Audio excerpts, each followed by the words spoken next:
আসসালামু আলাইকুম, স্বাগত জানাচ্ছি আমি মিজানুর রহমান গুজামিল টিভি নিউজে। দর্শক, আপনারা শুনছেন গুজামিল টিভি নিউজ, সাথে আছে আমি মিজানুর রহমান। দীর্ঘ প্রায় 2 দশক পর কোনো গণমাধ্যমে সরাসরি মুখোমুখি সাক্ষাৎকার দিয়েছেন বাংলাদেশের অন্যতম রাজনৈতিক দল বিএনপির ভারপ্রাপ্ত চেয়ারম্যান তারেক রহমান। দর্শক, বিবিসি বাংলা নিউজের একটি রিপোর্ট, বিবিসি বাংলার সঙ্গে দীর্ঘ এক সাক্ষাৎকারে আগামী নির্বাচনে দলের কৌশল, আওয়ামী লীগের রাজনীতি ও তাদের নেতাকর্মীদের বিচার, বাংলাদেশের নির্বাচন কেন্দ্রিক রাজনীতি সহ সমসাময়িক নানা বিষয়ে বিএনপির অবস্থান তুলে ধরেছেন তারেক রহমান। দর্শক, সাক্ষাৎকারটি নিয়েছেন বিবিসি বাংলার সম্পাদক মীর সাব্বির ও বিবিসি বাংলার সিনিয়র সাংবাদিক কাদির কল্লোল। তারেক রহমান লন্ডন থেকে ভার্চুয়ালি যুক্ত হয়ে এই সাক্ষাৎকারটি দেন। সাক্ষাৎকারটির প্রথম পর্বের কিছু চুম্বকীয় অংশ আমি এখানে আপনাদের জন্য পাঠ করছি।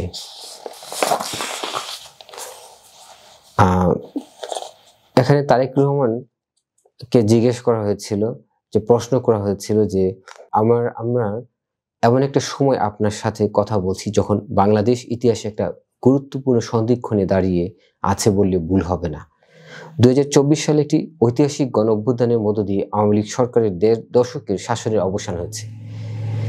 আর কয়েক মাসের মধ্যেই বাংলাদেশ একটি নির্বাচনের দিকে এগিয়ে যাচ্ছে। এর মধ্যে আপনি আমার অনেক দলীয় অনুষ্ঠানে যোগ দিয়েছেন, কথা বলেছেন, নিয়মিত কথা বলে যাচ্ছেন, কিন্তু গণমাধ্যমের সাথে আপনি এই দীর্ঘ সময় কথা বলেননি। এতদিন ধরে আপনি কথা বলেননি কেন? তো তারেক রহমান যেটা বলেছেন যে ব্যাপারটা আসলে এরকম না, ব্যাপারটা বোধহয় একটু ভিন্ন। আসলে আমি কথা বলেছি ঠিকই, আমি দীর্ঘ 17 বছর এখানে আছি এই দেশে প্রবাস জীবনে।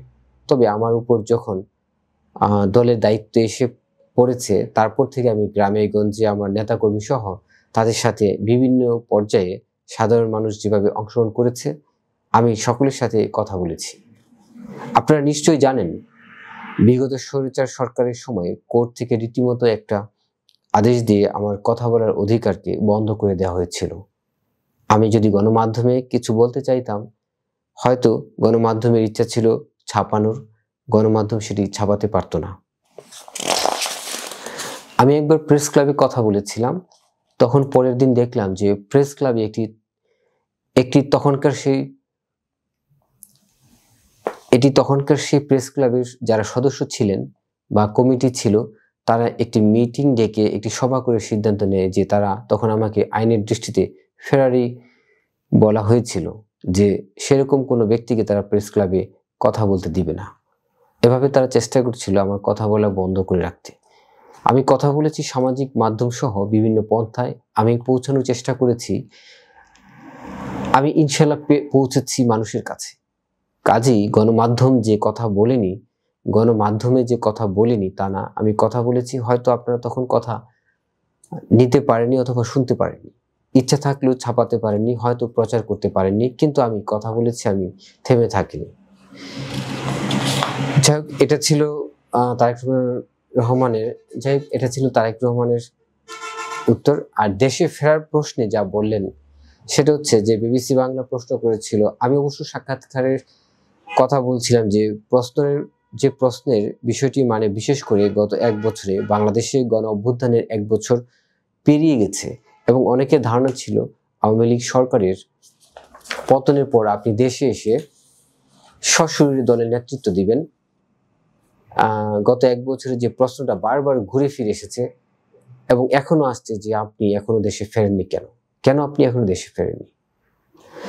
জবাবে তারেক রহমান যেটা বলেছেন যে কিছু সঙ্গত কারণে হয়তো ফেরাটা কঠিন হয়ে ওঠেনি এখনো, তবে সময় তো চলে এসেছে, মনে হয় ইনশাল্লাহ দ্রুতই ফিরে আসব।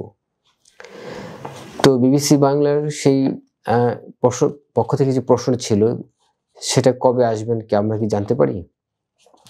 বিবিসি বাংলা বলেছিল যে নির্বাচনের আগে কি তাহলে আপনি দেশে আসবেন, এমন সম্ভাবনা বলা যায়? তো বললো যে দ্রুতই মনে হয় ইনশাল্লাহ আসবো। আর একটা কথা বলেছেন যে রাজনীতি যখন করি, আমি একজন রাজনৈতিক কর্মী হিসাবে স্বাভাবিক নির্বাচনের সাথে রাজনৈতিক দল, রাজনৈতিক কর্মীর একটি ওতপ্রোত সম্পর্ক। কাজেই যেখানে একটি প্রত্যাশিত জনগণের প্রত্যাশিত নির্বাচন হবে, সে নির্বাচনের সময় কেমন করে দূরে থাকব? আমি তো আমার সর্বোচ্চ চেষ্টা থাকবে, ইচ্ছা থাকবে, আগ্রহ থাকবে সেই প্রত্যাশিত নির্বাচন জনগণ চাচ্ছে, সেই প্রত্যাশিত নির্বাচন যখন অনুষ্ঠিত হবে জনগণের সাথে জনগণের মাঝেই থাকবে ইনশাআল্লাহ। আরেকটা প্রশ্ন করেছে বিবিসি বাংলা, একটা বিষয় যেটা আপনার দল থেকে মাঝে মধ্যে দলের নেতাদের কেউ কেউ কখনো বলছেন যে একটা নিরাপত্তার শঙ্কা কথা বলছেন আপনি না আসার পেছনে, আপনি কি কোনো ধরনের শঙ্কাবোধ করেছেন এর মধ্যে? তারেক রহমান বলেছে যে বিভিন্ন রকম শঙ্কার কথা তো আমরা অনেক সময় বিভিন্ন ব্যক্তির কাছে শুনেছি, সরকারের ও বিভিন্ন ব্যক্তির কাছ থেকে অনেক সময় অনেক শঙ্কার কথা বিভিন্ন মাধ্যমে বিভিন্ন মিডিয়াতে প্রকাশিত হয়েছে। আরেকটা প্রশ্ন ছিল যেটা কোনো ব্যক্তি নয়, মাস্টার মাইন্ড গণতন্ত্রকামী জনগণ। যে জুলাই গণ অভ্যুত্থানের প্রসঙ্গে যেটা বলেছে যে জুলাই গণ অভ্যুত্থানে আপনার ভূমিকা নিয়ে অনেক আলোচনা আছে, এটি মোটামুটি সব পক্ষই স্বীকার করেও যে সেই সময় আপনার একটা সক্রিয় ভূমিকা ছিল। আবার আপনার দলের কোনো নেতা বা সমর্থক তারা এই অভ্যুত্থানকে আপনার একমাত্র মাস্টার মাইন্ড হিসেবে আখ্যা দিয়েছেন। আপনি কি নিজেকে আন্দোলনের মাস্টার মাইন্ড হিসেবে দেখেন? জবাবে যেটা বলেছে তারেক রহমান, না, আমি অবশ্যই জুলাই আন্দোলনকে আমি কখনো মাস্টার মাইন্ড হিসেবে দেখি না। এই যে 5ই আগস্ট যে আন্দোলন, জুলাই আন্দোলন বলে যেটি বিখ্যাত বা যেটি সকলের কাছে গৃহীত, এই আন্দোলনটি সফল হয়েছে জুলাই মাসে, কিন্তু এই আন্দোলনটির প্রেক্ষাপট শুরু হয়েছে কিন্তু বহু বছর আগে থেকে। এই আন্দোলনে বাংলাদেশের গণতান্ত্রিক রাজনৈতিক দলগুলোর নেতাকর্মীরা, সেটি বিএনপি হোক বা অন্য রাজনৈতিক দলগুলো হোক, যারা গণতান্ত্রিক রাজনৈতিক দল, প্রত্যেকটি রাজনৈতিক দল বিভিন্নভাবে অবদান রেখেছে, বিভিন্নভাবে তাদের নেতাকর্মীরা নির্যাতিত হয়েছে। দর্শক, এখানে একটা কথা বলা দরকার, যেটা হচ্ছে যে এই যে বিভিন্ন নেতাকর্মীরা বলেছে যে মাস্টার মাইন্ড, কিন্তু সেটার যেই যারা বলেছে যে মাস্টার মাইন্ড, কিন্তু তারেক রহমান নিজে কিন্তু সেটা একবারও বলেননি বা সেটার খ্যাতি নিজে সেটাও নিতে চাচ্ছিলেন না। বিষয়টা আসলে এরকমই হওয়া উচিত, যে মাস্টার মাইন্ড তারা বলছে, অন্যান্য লোকজন বলছে, কিন্তু উনি নিজেকে সেভাবে নিচ্ছেন না। হ্যাঁ, তা আমার মনে হয় এখানে অনেক কিছু চেঞ্জ হচ্ছে। যদি বিশ্লেষণ করেন যে এই যে যেই স্বৈরশাসক, যেটা ফ্যাসিস্ট শেখ হাসিনার সময় যেটা হয়েছে, যে উনি সেটা করেছেন, উনি এটা করেছেন, আমার সব হচ্ছে আমার, ওনার পরিবার এটা করেছে, ওনার দল এটা করেছে, এবং সেটা এক পর্যায়ে সব তাদের সবই তারাই করেছে, একদম নিজেদের প্রতিষ্ঠা, নিজেদের সবকিছু গুণগান সবকিছু নিজেরা বলছে। এগুলো তো বলবে জনগণ বলবে, কিন্তু এক্ষেত্রে আমরা দেখতে পাচ্ছি অনেকটা মৌলিক পরিবর্তনের দিকে আসছে। তারেক রহমানের যে সাক্ষাৎকারটা দিয়েছেন, এখানে অনেক খুবই স্ট্র্যাটেজিক সাক্ষাৎকার দিয়েছেন। আমি বলবো যে প্রত্যেকটা বিষয়ে সুচিন্তিত তার সেই মত, এবং খুবই স্ট্র্যাটেজি অবলম্বন করেছেন প্রত্যেকটা বক্তব্যে। এটা খুবই একটা ফ্রুটফুল আমি মনে করব।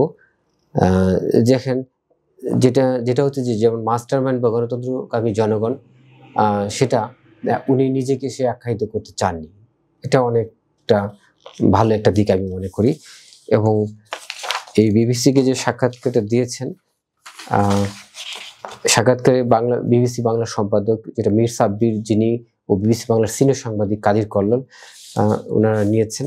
এই সাক্ষাৎকারটি খুবই গুরুত্বপূর্ণ। আমি মনে করি যে এই সময়ে যে সাক্ষাৎকার দিয়েছেন খুবই কৌশল অবলম্বন করেছেন, স্পেশাল স্ট্র্যাটেজিক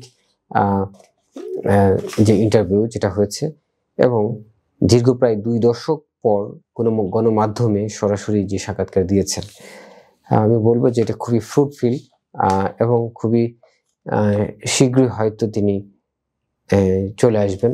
সাক্ষাৎকারের যে বিষয়টা সেটা খুবই দ্রুত চলে আসবে বলে সেটা বলেছেন এখানে। তো দর্শক, এই ছিল সাক্ষাৎকারের প্রথম পর্বের কিছু চুম্বকীয় অংশ। তো আশা করছি পরবর্তী দ্বিতীয় অংশ নিয়ে আমি আবারও আপনাদের সাথে আসব। তো সেই পর্যন্ত আল্লাহ হাফেজ, আমাদের সাথেই থাকবেন। ধন্যবাদ সবাইকে।